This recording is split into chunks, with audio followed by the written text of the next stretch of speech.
আমি এখন যে জায়গাটিতে দাঁড়িয়ে আছি এটি হচ্ছে কান্তজির মন্দির। এই মন্দিরটি বিভিন্ন নামে পরিচিতি। কেউ কেউ এটাকে কান্তজি মন্দির অথবা কান্তনগর মন্দির নামেও চেনেন, আবার কারো কাছে এটি নবরত্ন মন্দির নামেও সুপরিচিত।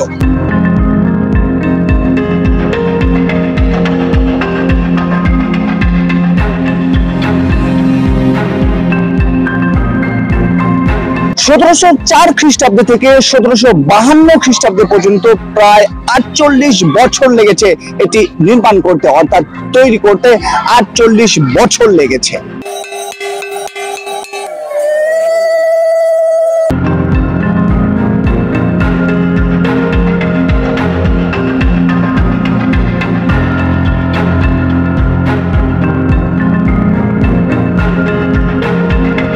তখন এই কান্তজির মন্দিরটির উচ্চতা ছিল 70 ফুট।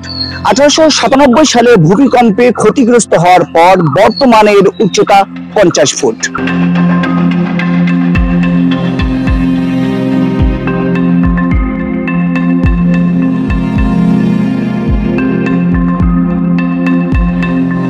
এই মন্দিরের বাইরের দেয়াল জুড়ে প্রায় 15,000 টেরাকোটা টালি বা পোড়ামাটির ফলকে লিপিবদ্ধ আছে মহাভারত, রামায়ণ এবং পৌরাণিক অনেক কাহিনী।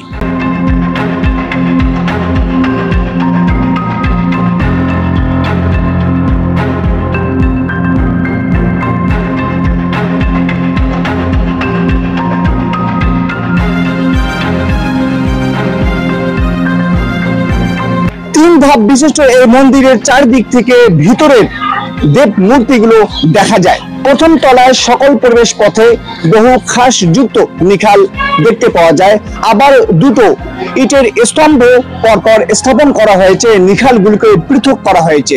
দেখতে চমৎকার অলংকার যুক্ত এই মন্দিরটি।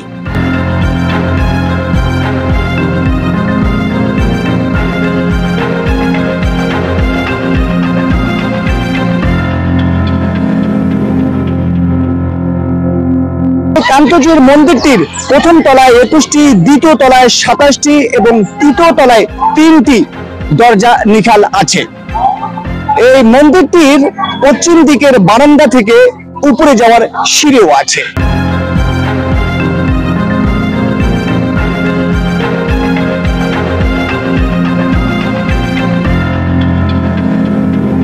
তৎকালীন মহারাজা প্রাণনাথ এই মন্দির নির্মাণের কাজ শুরু করেন। পরবর্তী তার মৃত্যুর পর পৌষপুত্র মহারাজা রামনাথ রায় 1752 সালে এই মন্দির নির্মাণের কাজ শেষ করেন।